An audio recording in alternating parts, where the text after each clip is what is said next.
Selamat berjumpa lagi dengan saya dalam Suara Pengembalaan Gereja Isa Masih Jemaat Banyumanik. Bapak Ibu saudara kasih dalam Tuhan, hari ini kita belajar tentang Roma 5 ayat 1 sampai 11. Suatu ketika hidup seorang petani dan juga anaknya. Mereka mempunyai peternakan, tapi peternakannya itu cukup kecil dan tidak terlalu besar. Di samping dia beternak, dia juga bercocok tanam. Suatu ketika si petani ini dia meminta anak lelakinya untuk pergi ke kota menjual hasil panennya. Tapi ternyata ketika belum sampai ke kota untuk menjual hasil panennya, si anak ini terjatuh dari kudanya sehingga membuat kakinya menjadi cacat.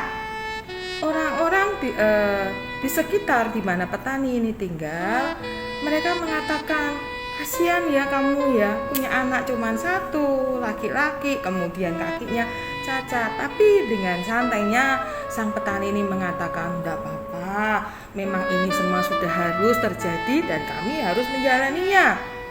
Nah, beberapa waktu kemudian tiba-tiba ada pengumuman yang mengatakan bahwa dibutuhkan banyak sekali tenaga anak laki-laki, tenaga seorang laki-laki yang masih kuat untuk menjadi serdadu, karena waktu itu negara di mana sang petani tinggal mereka berperang. Alhasil semua anak laki-laki yang ada di desanya itu mereka harus ikut mendaftar dan ikut menjadi serdadu. Jadi tinggallah si petani dan anaknya. Karena anaknya cacat, otomatis dia tidak bisa jadi seorang serdadu atau tentara. Dan kemudian waktu berjalan sedemikian rupa, kehidupan juga berjalan normal kembali, sampai kemudian petani ini tiba-tiba ketika pagi hari dia hendak mencari kudanya karena mau menjual hasil panennya ke kota, dia menjadi kaget. Kenapa Bapak Ibu Saudara? Karena kudanya hilang.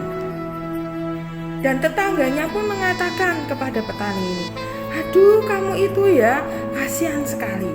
Sudah kamu punya anak satu laki-laki cacat, punya kuda hanya satu, kudanya kok juga hilang.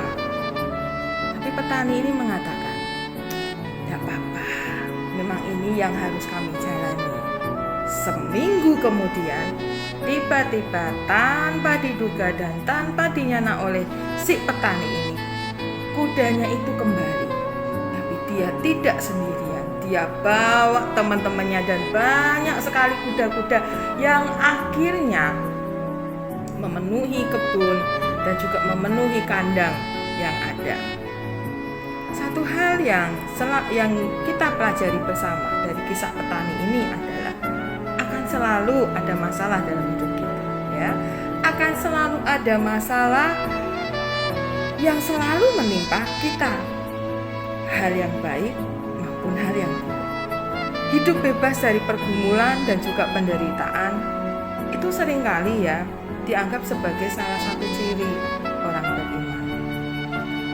Hidup yang dipenuhi dengan berkat dan pengharapan. Sebaliknya, kalau penuh pergumulan dan penderitaan, orang itu selalu mengecap bahwa ini orang banyak dosanya, ini orang tidak sungguh-sungguh di dalam Tuhan. Makanya hidupnya penuh dengan penderitaan dan pencobaan. Menyerahkan hidup di dalam Kristus memang membuat kita beroleh damai sejahtera.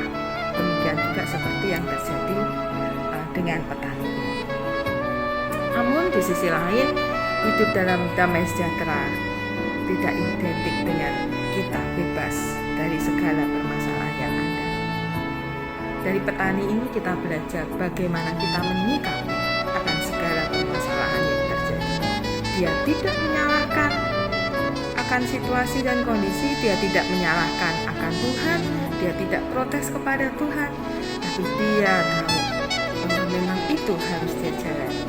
Dengan memandang harapan di dalam Tuhan dan mengandalkan pertolongan Roh Kudus, mari kita orang percaya, kita tetap teguh ketika kita dalam satu permasalahan.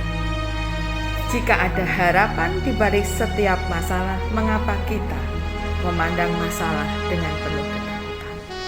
Tuhan Yesus memberkati kita semuanya.